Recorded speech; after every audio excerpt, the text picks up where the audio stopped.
Stranded Hearts. Hello, I am Ethan. I'm 24 years old and at this moment sitting on an isolated beach with my boss, the highly respected and intimidating Elizabeth Harper. I have to admit my life has taken a very unexpected turn. If someone had asked me a few weeks ago where I'd be today, I might have joked about fetching coffee or confirming reservations, certainly not stranded on a remote island in the middle of nowhere. My job is officially titled personal assistant, which is just a fancy way of saying I handle everything Elizabeth doesn't have time or patience for. Coffee runs, scheduling meetings, taking notes, even picking up her dry cleaning. It's mundane, but it pays the bills. Elizabeth is the CEO of Harper Enterprises, an influential financial services company in New York. She's 40, elegant, sophisticated, and has a reputation for being as cold and unapproachable as a glacier. From the moment I started working for her, Elizabeth always maintained clear professional boundaries. Our interactions typically consisted of curt nods, brisk exchanges, and the occasional disapproving glance. We rarely spoke outside of work tasks, and even then, her communication was precise and distant. To say there was a gap between us would be an understatement. There was an entire canyon of differences separating our lives and personalities. Earlier today, we boarded her sleek private jet bound for Miami, where an important client meeting was scheduled. It was my first time on a private plane, and despite feeling slightly out of place amidst the polished leather seats and pristine decor, I tried to appear casual. Elizabeth settled quickly, typing away on her tablet, lost in her meticulously organized world. I chose a seat across the aisle, glancing nervously out of the window as heavy clouds gathered on the horizon. About halfway into the flight, the sky turned a deep, ominous shade of gray and the plane started trembling slightly. At first, I tried to ignore it, convinced the turbulence was just temporary. But minutes passed and the shaking intensified. Anxiety pulled at my chest. I glanced toward Elizabeth, half expecting to see her as nervous as I felt, but she remained entirely composed, though I noticed her hand gripping her tablet slightly tighter than before. The intercom crackled to life suddenly, the pilot's voice steady but strained. "We're hitting some unexpected weather. Please fasten your seatbelts and remain seated." The plane jolted violently just as he finished speaking, nearly throwing me out of my seat. My heart pounded rapidly, panic quickly taking over my rational mind. "What's happening?" I said loudly, gripping the armrest until my knuckles whitened. Elizabeth finally looked up, meeting my eyes briefly. Her sur expression was unreadable, but I noticed her jaw clenched tightly, betraying the fear hidden beneath her carefully maintained composure. "It's just turbulence," she said calmly, though her voice lacked her usual confidence. Another violent jolt shook the aircraft, this time accompanied by a deafening crack of thunder. The cabin lights flickered momentarily, plunging us briefly into darkness before coming back on.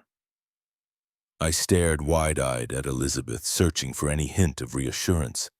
But she remained silent, eyes fixated on the cockpit door. Without warning, the plane began descending sharply, the horrifying sensation of free fall gripping my stomach. Oxygen masks dropped from above, swaying chaotically. My instincts took over. I snatched a mask and pressed it over my face, my breathing ragged and desperate. Elizabeth froze momentarily, eyes wide in shock. Without thinking, I reached out, grabbing another mask and practically shoving it into her hand. "Put it on," I shouted urgently. She hesitated for only a fraction of a second before following my instructions, her hands trembling slightly. We locked eyes again, and in that moment the barriers between boss and assistant faded away. We were just two frightened people facing the unknown. The intercom crackled again, barely audible over the roar of the storm. "We're going down," the pilot's voice echoed grimly, sending a chill down my spine. Elizabeth reached out instinctively, gripping my forearm with surprising strength, her nails digging into my skin. "Hold on," she whispered urgently, fear finally surfacing openly in her eyes. The impact came suddenly, violently. Metal groaned and tore apart around us as the plane crashed into solid ground. Everything seemed to happen simultaneously: the screech of metal, the explosion of glass, the overwhelming sensation of being thrown forward. Darkness engulfed my senses as I lost consciousness briefly. When I awoke, disoriented and dizzy, I found myself still buckled into my seat, the plane's cabin mangled and open to the elements. Elizabeth was stirring beside me, groaning softly, clearly dazed. Painfully, I unbuckled myself, stumbling to my feet and reaching out to steady her.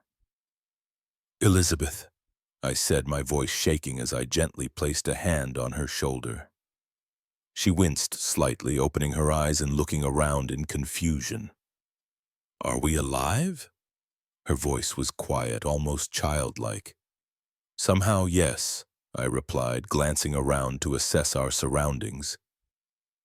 We had landed on a stretch of sandy beach, palm trees lining the horizon, lush vegetation indicating we had crashed onto a tropical island, beautiful yet entirely isolated. The reality of our situation struck me hard. "We need help," I whispered, pulling out my phone only to find no signal. Elizabeth checked hers, her face going pale when she realized the same thing. "No reception," she murmured, her composed demeanor cracking ever so slightly. We stepped outside the wreckage cautiously, the hot sun and humid air enveloping us immediately. The silence was unsettling, punctuated only by the soft crash of waves on the nearby shore. No signs of civilization were visible anywhere, only endless ocean stretching infinitely in every direction. Elizabeth stood beside me, rigid, struggling to maintain her usual composed exterior. "We're completely isolated," she finally admitted, her voice betraying a hint of panic. I swallowed hard, forcing myself to remain calm despite the growing sense of dread inside me. "Yeah," I said slowly, carefully choosing my word. "No rescue, no communication." Elizabeth turned to me, the realization dawning in her expression that, for perhaps the first time in her adult life, she had no control. Her eyes searched mine desperately, looking for reassurance or answers I didn't possess. I took a deep breath, meeting her gaze steadily. "We're going to have to depend on each other to survive this." She hesitated briefly, clearly uncomfortable with the notion of vulnerability, of reliance on someone like me, her younger, inexperienced assistant. Yet there was no alternative. After a moment, she nodded slowly, reluctantly acknowledging our shared reality. "You're right," she said quietly, her voice barely audible above the waves. "We're in this together." As we stood side by side, staring out into the endless expanse of ocean, I felt an uneasy certainty settle deep within me. Our survival, now more than ever, would depend entirely on one another. The brutal reality of our situation hit us the following morning, when we woke at sunrise beside the wrecked plane, an uneasy quietness hanging over the crash site. The day before, we had made the grim discovery that the pilots hadn't survived the impact, their bodies now respectfully covered near the fuselage. Now Elizabeth and I were alone, completely alone in a place untouched by civilization, without a single way to call for help. After a tense, almost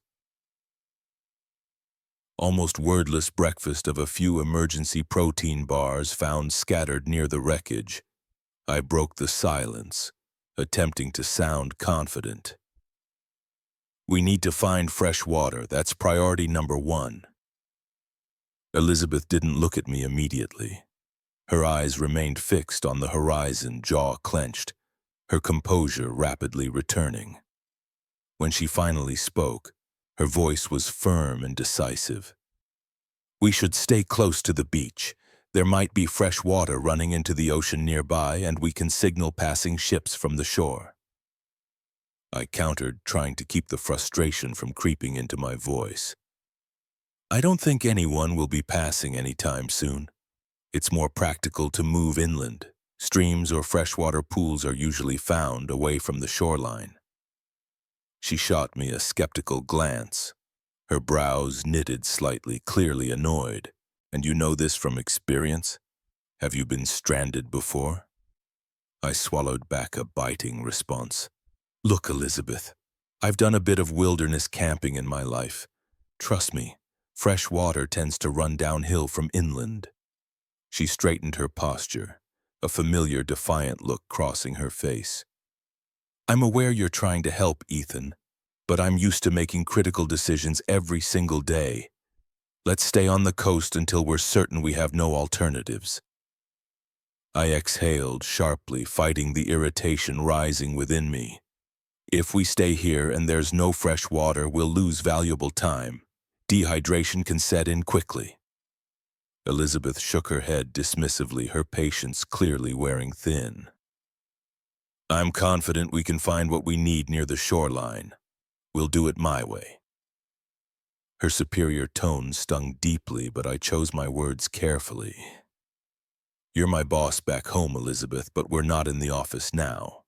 Survival isn't about seniority, it's about common sense. She narrowed her eyes, her voice now icy. Fine. If you believe you know better, feel free to waste your time. I'll stick to my plan. Frustrated, I turned abruptly, deciding further argument was pointless. Fine, I muttered. Good luck. We separated without another word, each determined to prove the other wrong.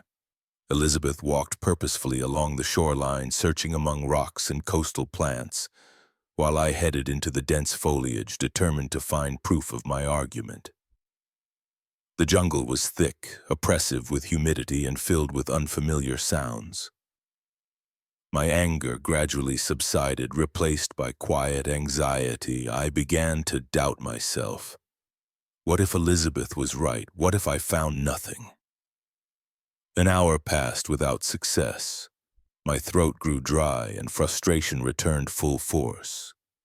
Just as doubt began creeping further into my mind, I caught sight of some low-lying bushes bearing bright red berries. Cautiously, I picked one, hesitating. My limited survival knowledge told me not all berries were safe, but the vibrant colors offered hope that food might be abundant here. Suddenly, a distant shout caught my attention. Elizabeth's voice strained and fearful. My heart raced with sudden concern. Without hesitation, I sprinted back toward the shore. Ignoring branches whipping at my face, I burst onto the beach, scanning quickly for any sign of her. Her voice came again from further along the shoreline, near a cluster of tall fruit trees. I ran toward the sound, breathless. When I reached her, Elizabeth was sitting awkwardly on the sand, wincing in obvious pain. Blood visible on her ankle. Above her, dangling fruit swayed gently in the breeze, just out of reach. What happened? I asked quickly, kneeling beside her. Her eyes avoided mine stubbornly, embarrassment evident. I was climbing to reach those fruits and my foot slipped, she admitted reluctantly, her voice uncharacteristically small. Let me see, I said, gently examining the injury. Her ankle was scraped badly but didn't appear broken. You're lucky it wasn't worse. She tensed at my touch, clearly uncomfortable with vulnerability. I didn't need you to rush over, she said, her tone attempting defiance but coming out subdued instead. Ignoring her protest, I tore a piece from the sleeve of my shirt and wrapped it carefully around her ankle, tightening just enough to stop the bleeding. You didn't have to climb, I told her quietly, trying to keep my voice neutral. We can figure things out together. Climbing trees alone wasn't smart. Elizabeth glanced away, her jaw tightening. I can handle myself. I know you can, I responded evenly, attempting reassurance rather than criticism. But we're stuck here, Elizabeth. We need to rely on each other, not compete. She didn't answer immediately, her eyes fixated stubbornly on the distant waves, Silence hung heavily between us. Finally, she took a deep breath, seemingly collecting herself. "Did you find anything inland?" she asked softly, her voice barely above a whisper. "Not yet," I admitted honestly. "But there are berry bushes that might be edible. I'll double-check to be sure and we'll keep searching." Elizabeth nodded slowly, appearing thoughtful. Her stubborn facade began cracking slightly, giving way to quiet uncertainty. "I thought this would be easier," she said quietly, as if speaking more to herself than to me. "Survival isn't easy," I replied gently. "But it's possible if we work together." She finally looked at me, her usual hard expression softened slightly. For the first time since we crashed, I saw genuine doubt and vulnerability in her eyes.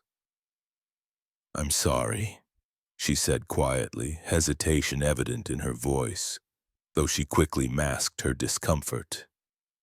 "I shouldn't have dismissed your ideas." Surprised by her unexpected apology, I felt my own anger melting away. "It's fine, we're both scared. Fine.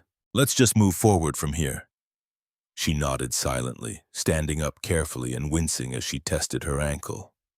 Instinctively, I moved to steady her, but she raised a hand slightly, indicating she could manage on her own. Still, I noticed she leaned slightly closer as we began walking back toward the makeshift shelter. As evening descended upon the island, we shared a quiet meal, contemplating the difficult days ahead. Elizabeth sat across from me, thoughtful yet calmer, the cold barrier she erected earlier slowly weakening. Despite her silence, her gaze occasionally drifted toward me with subtle, unspoken gratitude. In the flickering firelight, I realized how much had changed in just one day. Our pride had nearly cost us dearly, but maybe this harsh lesson had taught us both humility. As darkness settled around us, Elizabeth finally spoke, her voice steady but softer than usual. "Tomorrow we'll look for water together. You lead." Her admission surprised me, but I welcomed it warmly. "Together," I agreed, knowing we'd both learned something valuable that day. Survival wasn't about proving who was right. It was about trusting the person beside you, no matter their differences. The days following our argument seemed to transform our situation dramatically. Elizabeth, though still maintaining her natural air of authority, began to defer to me more openly when it came to our survival plans. We quickly found a steady rhythm in dividing responsibilities. I was in charge of constructing shelter, a task that tapped into my long-dormant memories of camping with my father. Elizabeth managed our limited food and water supplies, meticulously applying her strategic thinking to rationing our provisions and determining the best ways to stretch our resources. Under the relentless heat of the tropical sun, I spent the next few days gathering branches, palm fronds, and vines to construct a stable shelter. It was grueling, sweat-soaked labor, but oddly satisfying. I selected a flat patch of ground slightly inland and protected by thick bushes and shaded by towering palms. Slowly, a small but sturdy hut began to take shape, blending into the dense green foliage around us. Elizabeth, meanwhile, became almost scientific in her approach to our food supply. She meticulously stored edible fruits, carefully separating the questionable ones, and strictly rationed our water intake. Each evening, she'd sit quietly near the hut, updating me about our resources in a calm and analytical manner, never allowing emotion to creep into her voice. However, beneath her composed demeanor, I sensed an underlying tension, a weight of worry she refused to share. One evening, as dusk fell, casting the island in a golden hue, I finished adding palm fronds to reinforce the roof and stepped back, proudly observing the completed structure. "It's not exactly luxury accommodations, but it'll keep us dry," I remarked, wiping sweat from my forehead. Elizabeth looked up from the fruit she was organizing and nodded with genuine appreciation. "It's impressive," You're good at this, she admitted softly. Thanks, I replied, slightly caught off guard by her sincerity. My dad used to take me camping every summer. Guess some of it stuck. She was silent for a moment, her eyes thoughtful. Eventually, she stood and came to sit by me on a fallen log near the shelter. For a while, we both gazed quietly at the fading sunlight dancing on the ocean's surface. My father never did anything like that with me, Elizabeth said suddenly, breaking our silence. Her voice was quiet, almost reflective. He was always working. Ambition runs deep in our family. I looked at her, surprised by the unexpected revelation. Until now, she'd barely spoken a word about her personal life. Ambition isn't necessarily a bad thing, I said cautiously. She gave a small, bitter laugh. No, but it can leave a person very lonely. I hesitated, unsure whether she expected a response. You seem to have everything, I finally said, choosing my words carefully. At least from an outsider's perspective. Elizabeth sighed softly, her gaze still fixed on the ocean. Appearances can be deceiving, Ethan. Success often costs more than people realize. She paused briefly as though debating whether to continue.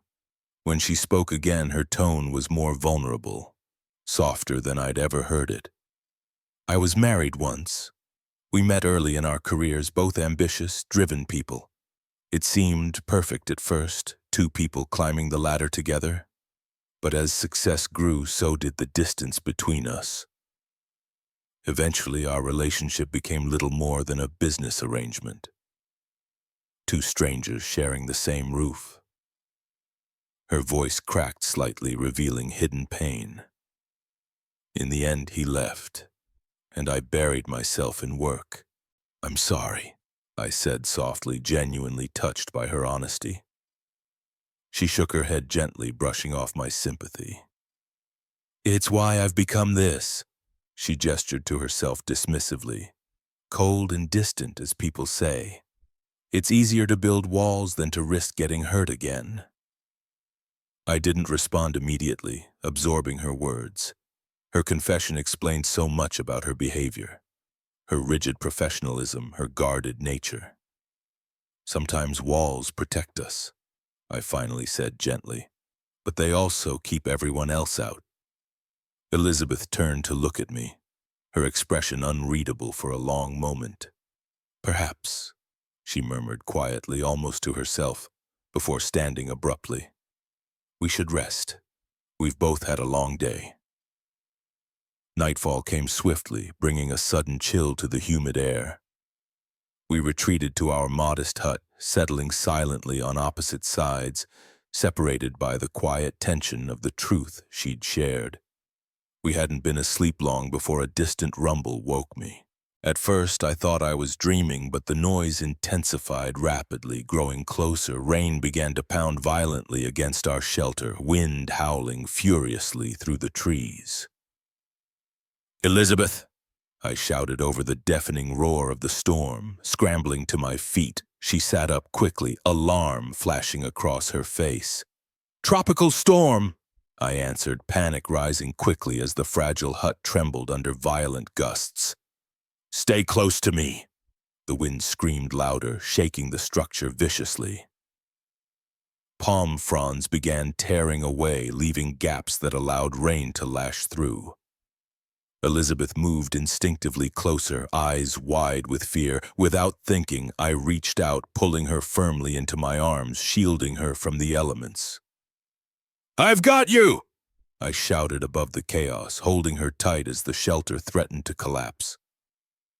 Her fingers gripped my shirt tightly, face buried against my shoulder, her breathing rapid and ragged. For a moment amidst the storm's fury, nothing else mattered except protecting her. We huddled together for what felt like an eternity, listening helplessly as the storm ravaged our surroundings. Eventually, the fury slowly subsided, the howling winds fading into gentle whispers and the torrential rain easing to a quiet drizzle. When it finally ended, dawn was breaking. We cautiously stepped outside, assessing the damage. The island was strewn with fallen branches and debris, our hut severely damaged but still standing, just barely.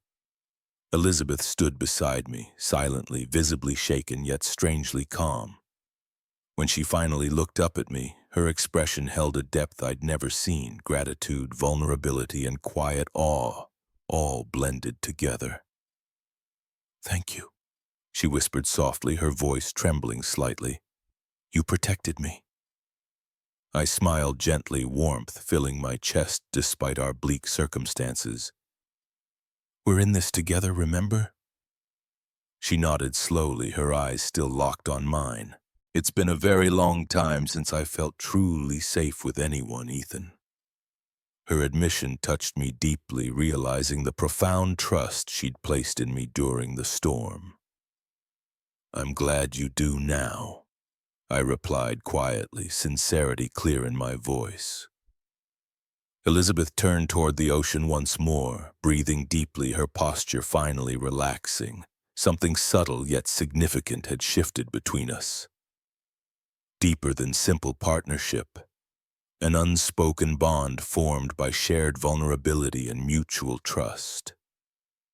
Standing side by side amid the wreckage of the storm, I sensed Elizabeth's wall of isolation beginning to crumble, replaced by cautious openness. For the first time in years, she allowed herself to feel safe, truly safe, with someone else. And surprisingly, that someone was me. Days on the island slowly blurred together into a simple, almost rhythmic existence. Each morning brought sunlight filtering gently through the leafy canopy, accompanied by birdsong and the calming rush of waves. Gradually, the anxiety and tension we initially felt transformed into quiet acceptance, a mutual understanding of our circumstances. The boundaries between boss and assistant dissolved, leaving only Elizabeth and me, two people learning to survive together. Since the storm, something had unmistakably shifted between us. Elizabeth was noticeably softer, her voice gentler, and her eyes kinder whenever she spoke to me. She began to open up more gradually, revealing layers she'd kept hidden beneath her polished exterior. In return, I found myself sharing things I'd never told anyone, dreams, regrets, ambitions left unfulfilled. One afternoon, while gathering firewood, Elizabeth turned to me with curiosity in her eyes. "Ethan, if you don't mind me asking, how did you end up as an assistant? You're clearly capable of more." I paused, setting down the branches I'd collected, feeling slightly vulnerable yet comfortable enough to be honest. "I studied business and marketing at university," I began slowly, looking down at the ground. "But after graduation, things got complicated. My father fell ill, so I took the first job I could find just to support him. When he passed away, I guess I just felt stuck." Elizabeth's expression softened with compassion. "I had no idea." I shrugged, trying to appear indifferent, though her kindness moved me deeply. "It's fine. Working for you was never meant to be permanent, just something to help me get on my feet. But somewhere along the way, I forgot how to pursue my dreams." Her eyes searched mine carefully, genuine empathy reflected clearly in her gaze. "You deserve more than fetching coffee and arranging schedules, Ethan. You're talented and resourceful. I hope when we get home you'll chase those dreams again." Hearing those encouraging words from Elizabeth meant more than she knew. I smiled gratefully, suddenly feeling lighter than I had in years. "Thank you," I said softly, sincerity evident in my voice. In return, Elizabeth opened up further about herself, sharing more stories about her past, her struggles, and the isolation she'd felt as she climbed higher on the corporate ladder. Each conversation brought us closer, gradually forging a bond stronger than mere partnership or survival necessity. One bright afternoon, driven by hunger and the need for fresh food, we headed toward a rocky inlet on the opposite side of the island to try fishing. Using makeshift spears crafted from sharpened sticks, we stood knee-deep in crystal-clear water, watching carefully for movement beneath the surface. Elizabeth's eyes sparkled with excitement and determination as she waded forward, aiming carefully. With surprising agility, she plunged her spear downward, triumphantly pulling out a large, silvery fish. "Ethan, I got one!" she shouted excitedly, a huge smile lighting her face, free of any of her usual restraint or professionalism. I laughed heartily, genuinely delighted by her joy. Inspired by her success, I quickly made my own attempt, soon catching another fish to add to our feast. That evening, we roasted our catch over the open fire, savoring every bite of fresh, hot fish as twilight deepened around us. Sitting side by side, we spoke easily, laughter ringing out freely, unrestricted by formalities or job titles. For the first time since the crash, neither of us thought about our responsibilities, society's expectations, or the pressures awaiting us back home. As the night deepened, the conversation gradually quieted, replaced by comfortable silence as we stared at the flickering flames.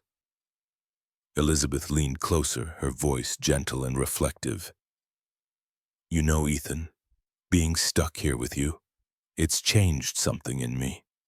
It's made me realize how empty my life had become." I turned to her, surprised yet touched by her openness. Maybe this island isn't just a curse. Maybe it's giving us both a chance to reset, to see things more clearly. She nodded slowly, her eyes thoughtful and sincere. "I think you're right." We sat quietly for a long time, enjoying the peacefulness of each other's presence before finally retreating to our repaired shelter for the night. It felt natural, easy, a closeness that had grown beyond mere survival companionship. But our newfound harmony abruptly shattered later that night. I awoke suddenly, sensing something wrong. Elizabeth lay restlessly on the other side of our hut, her breathing uneven, skin flushed and sweaty even in the cool night air. Alarmed, I moved closer, gently touching her forehead. It burned hot beneath my palm. "Elizabeth," I called softly, trying not to startle her. She opened her eyes slowly, disoriented and weak. "I feel terrible," she murmured faintly. I examined her quickly, realizing the small injury from days earlier had become infected, now swollen and angry red.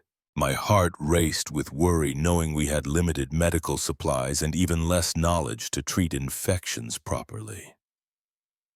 "You're running a high fever," I said urgently, forcing myself to remain calm. "We need to cool you down and keep you hydrated."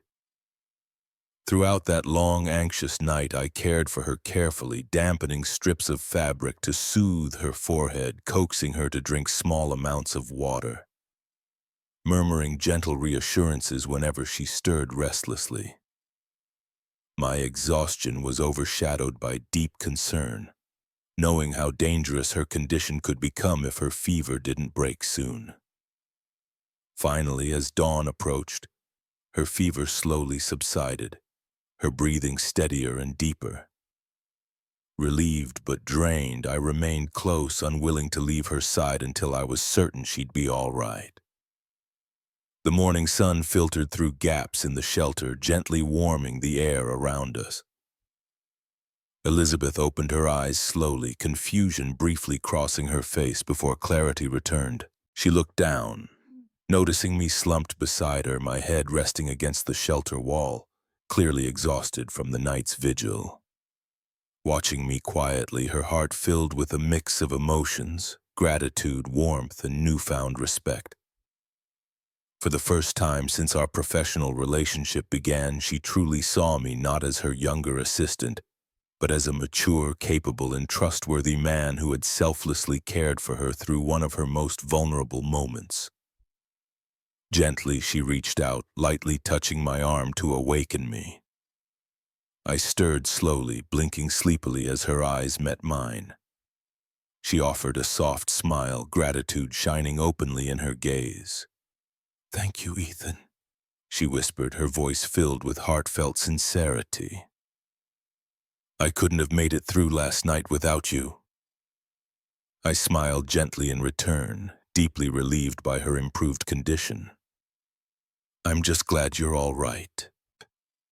In that quiet, tender moment, Elizabeth realized fully how much I had grown in her eyes. No longer simply a young assistant fetching coffee and running errands, but a strong, reliable partner who had proven himself capable of protecting and caring for her. As the days passed following Elizabeth's illness, her health gradually improved, bringing relief but also something more complex into our lives. With each day, something subtly shifted between us. Neither Elizabeth nor I openly acknowledged it, yet it hung in the air, quietly growing stronger. A current of feelings we both felt yet hesitated to express. We fell into routines easily. Elizabeth continued to carefully monitor our resources, meticulously planning our days, while I maintained the shelter, fetched fresh water, and hunted for food. Our partnership grew seamless, intuitive. We knew each other's habits, anticipated each other's thoughts, and began to share looks and brief touches that lingered slightly longer each time. One quiet afternoon, while exploring the area around the crash site again, I stumbled upon a significant discovery. A reflective metal panel from the aircraft, still intact despite the violent crash.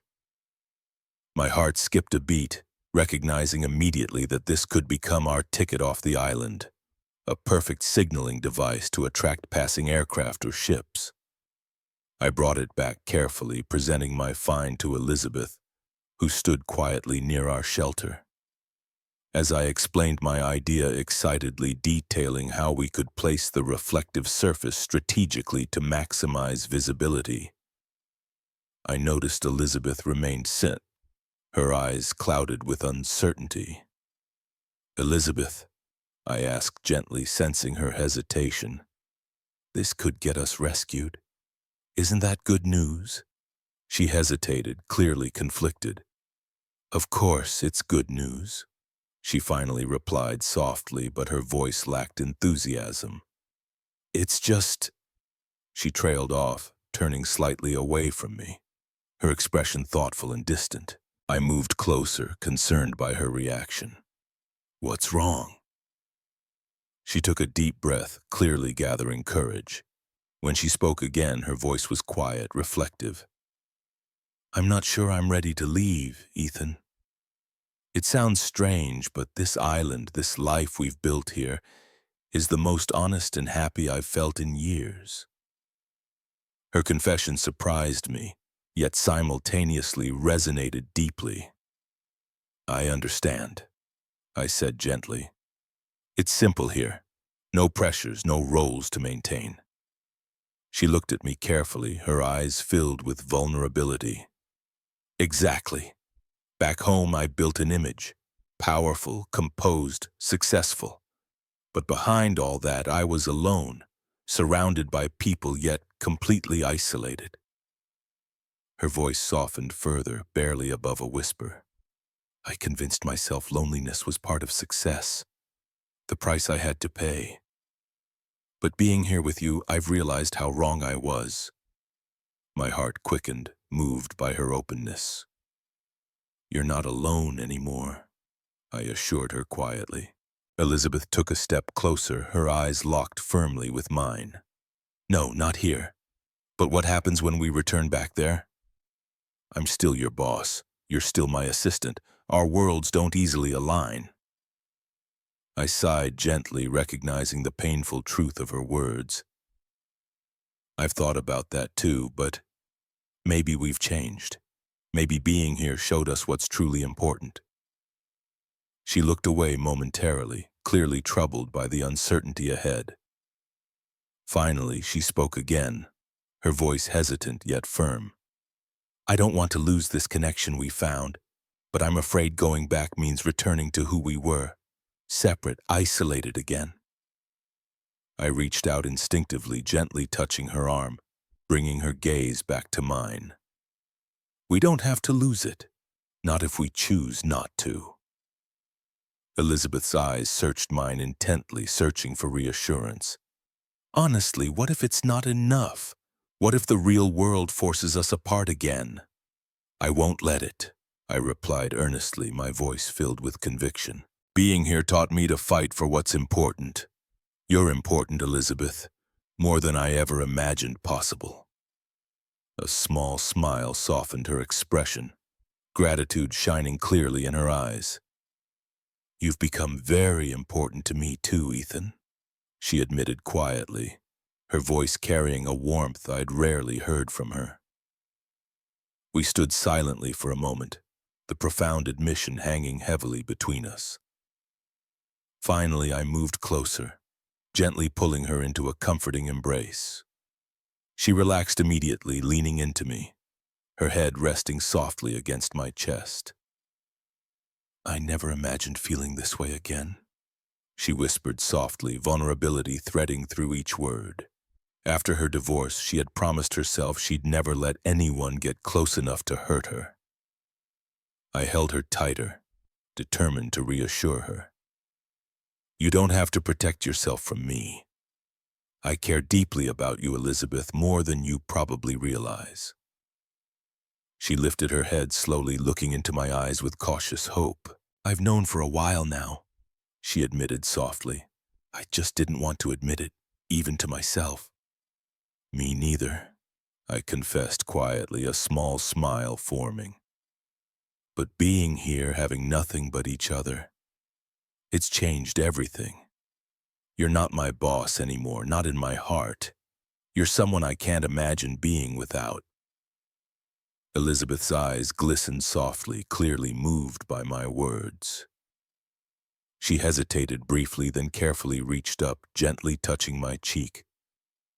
Her fingers lingering gently on my skin, slowly, almost hesitantly, she leaned upward, closing the distance between us, her eyes never leaving mine. Our lips met softly, tentatively at first, then deepening as mutual warmth and affection flowed freely between us. The kiss felt natural, inevitable, the perfect culmination of everything we had silently felt yet left unsaid. We remained close afterward, foreheads touching, gentle breaths mingling warmly in the quiet island air. Yet as our happiness settled around us, another reality lingered, unavoidable and harsh. Our time here was limited. Eventually, rescue would arrive, returning us to responsibilities, expectations, and realities we'd left behind. Elizabeth finally broke the comfortable silence, her voice quiet yet thoughtful. What happens when we go back, Ethan? I exhaled softly, my own concerns mirrored clearly in her eyes. I don't have all the answers, I admitted honestly. But I know one thing, I'm not ready to lose you. No matter what happens next, I want to face it together. She nodded slowly, trust shining openly in her eyes. Together, she echoed gently, accepting the uncertainty ahead. As the sun dipped low on the horizon, painting the sky in vivid shades of orange and purple, we stood quietly side by side, fingers intertwined loosely, our newfound bond strong yet vulnerable to the unknown future awaiting us beyond this island paradise. We both knew challenges lay ahead, difficulties that would test our newfound relationship deeply. Yet despite lingering uncertainties in that quiet moment together, hope burned brightly within us, offering reassurance that maybe, just maybe, what we discovered here would prove stronger than anything awaiting us back in the complicated world we temporarily left behind. Despite our newfound happiness, I knew we couldn't stay hidden from reality forever. As comforting as our island sanctuary had become, the world we belonged to would inevitably find us, and we would have to face it eventually. One morning, while Elizabeth rested peacefully in our shelter, I quietly made my way down to the beach, carrying the reflective panel I had discovered. The metallic surface shone brightly beneath the morning sun, its reflection capable of signaling help from miles away. With mixed feelings, I placed the panel, strategically anchoring it to face the open sea, knowing well that this decision might bring an end to our perfect yet isolated world. Elizabeth found me shortly after, standing silently by the panel, looking toward the horizon. She approached softly, placing a gentle hand on my shoulder, sensing my internal struggle. "You've decided?" she asked quietly, her voice filled with understanding. I nodded, turning slowly to face her. "We can't run away forever," I said softly, regret evident in my voice, "no matter how much I wish we could." Elizabeth sighed gently, sadness and acceptance blending in her gaze. "I know you're right, Ethan. We have responsibilities, lives waiting for us." I gently reached for her hand, intertwining our fingers. "I understand," I reassured her, my voice tender yet determined.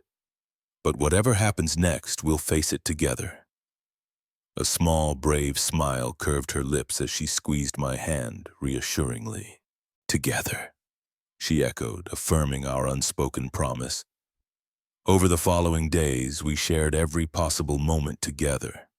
Knowing our time on the island was limited, we swam beneath sunlit waters, walked the soft, sandy beaches hand in hand, and spent evenings wrapped in each other's arms, quietly talking or simply enjoying the comfort of silence.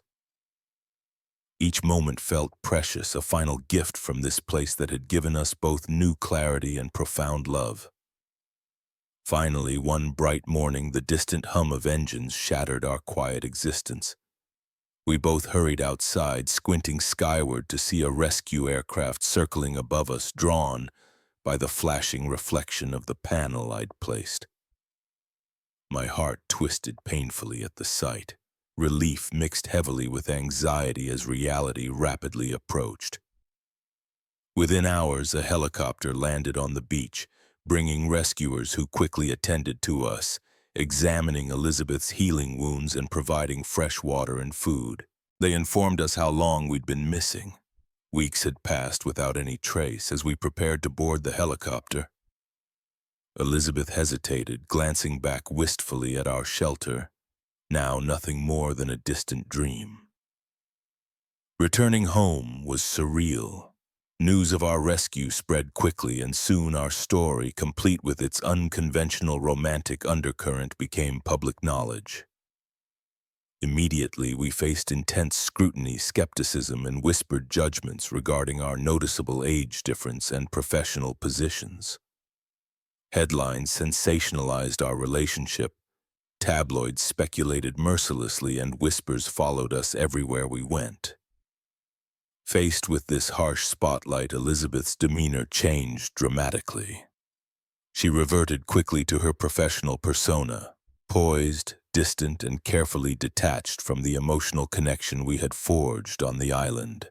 In public, she kept her distance, responding to media inquiries coolly, repeatedly dismissing rumors of a romantic involvement. Each cold denial felt like a small betrayal, each indifferent glance in my direction cutting deeper than I cared to admit. I felt lost, disoriented, heartbroken by the sudden distance Elizabeth created between us. Perhaps she regretted everything. Perhaps our island romance had been nothing more than temporary vulnerability, easily abandoned once reality returned. Despite my confusion and hurt, I respected her choice, maintaining professional decorum whenever our paths crossed, though the ache within my chest grew steadily more unbearable. After a particularly cold public event, where Elizabeth once again carefully avoided acknowledging me, I finally accepted defeat.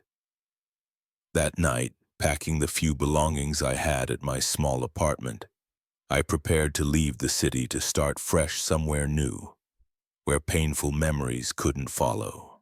As I stood alone in the dimly lit room, A quiet knock sounded at my door, hesitant, yet unmistakably familiar.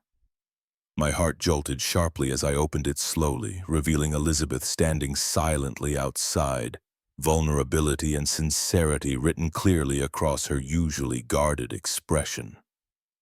"Elizabeth," I said softly, surprise and hope warring painfully within me. "What are you doing here?" Her eyes searched mine deeply, hesitation briefly clouding her gaze before determination took over. "Ethan," she began quietly, her voice steady yet filled with raw honesty. "I can't pretend anymore. I can't continue living this lie, denying what truly makes me happy."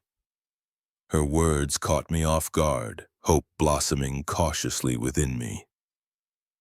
"I thought you'd decided to move on," I admitted carefully, my voice trembling slightly.